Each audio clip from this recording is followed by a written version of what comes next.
Hi, Sam's resident Scott Mattis, your manager, coming to you for our update this week. It is February 20th, and we're going to give you an update for what's going on. A couple requests. One is to talk about our phone system and how it works. We have a phone system that you can call into, the 760-251-1030 number, which goes to our pro shop, our office, management's office, those types of things.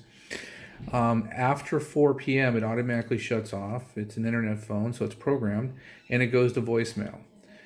We encourage everyone to utilize the security number, Ranger number, for any after hour immediate phone call needs, and they can prioritize what the need is.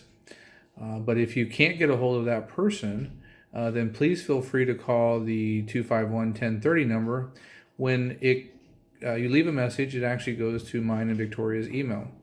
That prompts us to prioritize it and either call you back or prioritize whatever the call is for whatever needs there needs to be. So that's how our phone system works. If there's any questions about that, please feel free to stop by and I can explain it more. But from 4 p.m. at night till 8 o'clock in the morning, it is on a answering service, and we do get those messages. We know that marijuana in the state of California is legal for recreational use and for medical use, as in, I believe, 33 other states. But there are laws and ordinances that prohibit you from smoking marijuana in and around our facilities within 20 feet. And actually, there are laws that prohibit you smoking in and about, not in a responsible way. What responsible way means, it means in your own home.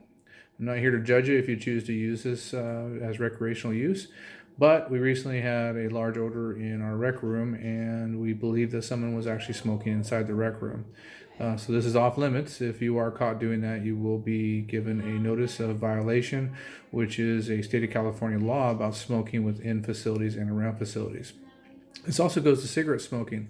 If you're using cigarettes and that's your choice to do so, you're not allowed to smoke within 20 feet of our common buildings. This means that if you're in the pool area, you're not allowed to smoke in the pool area because you're within 20 feet. And we have recently been told that people were smoking cigarettes in and around the spas. This is off limits. If, again, you're caught doing this, we do have to write you a notice. The gate system, as you know, that we've provided a new gate system. It's in the works with Spectrum right now to put in the fiber optic lines so we can hook our internet up. The good news is yesterday they did dig the construction and put the lines in. Today, because of some emergencies, Spectrum's been running behind on actually getting the box and the modem hooked up. Once that's hooked up, I can actually see if the system's going to work correctly and move forward from there. Once the system is up and running and the mailbox key is the mailbox lock is put together and out there, we'll be closing the gate permanently. Each resident will be notified that they can come in and put in a 4-digit code and be able to utilize that code for now as their personal code. Once this system's set up, we'll be able to give transients a one-time code. Also, the call box itself will actually work as a phone. So if someone wants to use golf, or someone needs to get to the office, or a vendor needs to get in, they can call the phone number and we can allow them in through a push button without having to give them a code. It is still your responsibility not to give the code out. We know it's not a perfect system, but it's a better system. The loops in the ground when you're coming into the park on the entrance gate do not work anymore, so do not try to activate those. It's on a garage. The same system as like a garage door sensor, where it has an eye, that if you're actually coming through the gate and you hit that eye, it'll stay open. Once that plane is not broken by your vehicle anymore, the gate will actually start to close within 10 seconds. If you pull straight up to the gate, you will not break that plane with your vehicle. The gate will not reopen. So once the gate's about 60% closed, I don't think anyone will be able to get in. So this is a better part of our security plan moving forth. Guests in the park. You're allowed to have guests. We don't discourage that. This is your home. But the use of our facilities is not for everyone. If your guests are here for the first time or second time and they're just here to visit you and happens to be an event and you want to take them to them, we're happy with that. But if you abuse the system by inviting a guest every day that's utilizing our services, our amenities, this is the violation of our guest policy. Anyone that spends more than 30 days here in a calendar year is not considered a guest. And so we've had this policy abused quite a bit recently by having residents bring guests that are here on a constant basis using our facilities. We will deal with it on a case-by-case basis.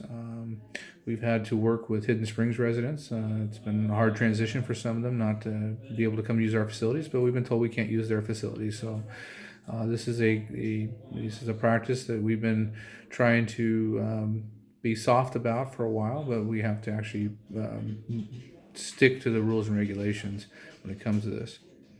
We apologize over the weekend that all the quarters were gone out of the laundry room if you were using cash. I guess there were some horse races this weekend, and people actually took the quarters out of the machine and they were empty, and then it was a holiday weekend, so we weren't able to replenish them. With that said, the Resident Advisory Committee actually met and they had a couple of suggestions that we wanted to talk about. ATM machine being put in the pro shop or the guest services area has been looked at, and we'll actually maybe have that option next season, but not this season. So we're looking into that for you. The prop opening of gates, so putting bricks and rocks in front of the gates to allow people just to go through without having to punch in the code cannot happen. It's not safe in the pool area to begin with. It's against the county regulations. And then propping the back gate open when you go to walk your animals doesn't make any sense. That gate's there for security. If you leave it propped open with a rock or something, it's forcing someone or allowing someone just to come into the property that shouldn't be here. One of the other comments from the Resident Advisory Committee was a dog wash station. I'm looking into that for the large park and around the shower house. Your animals are not to be washed in the showers. That is against health standards, and you should not do that. There is a hose on the outside of the shower house if you don't have a hose at your site to be able to wash your own animal. But we'll be looking into some wash stations in the future.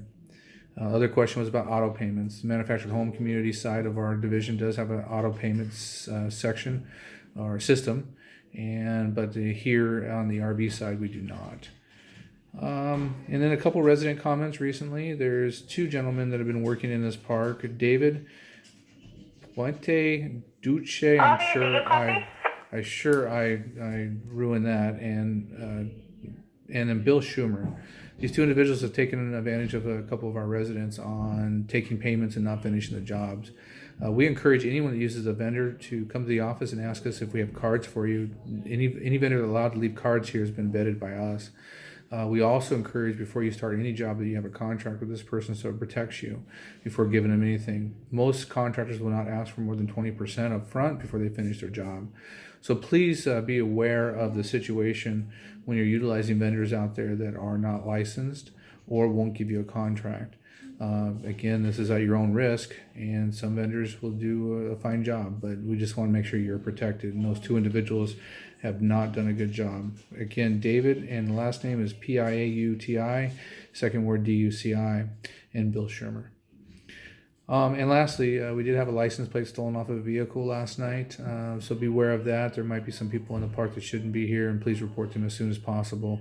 If you do get a license plate stolen or anything stolen, we encourage you to call the sheriff's department and make a report. Most reports will be done over the phone, unless the sheriff thinks he needs to come out and take pictures or so forth. But please be aware that that is happening. Have a great week, and we'll be back to you soon.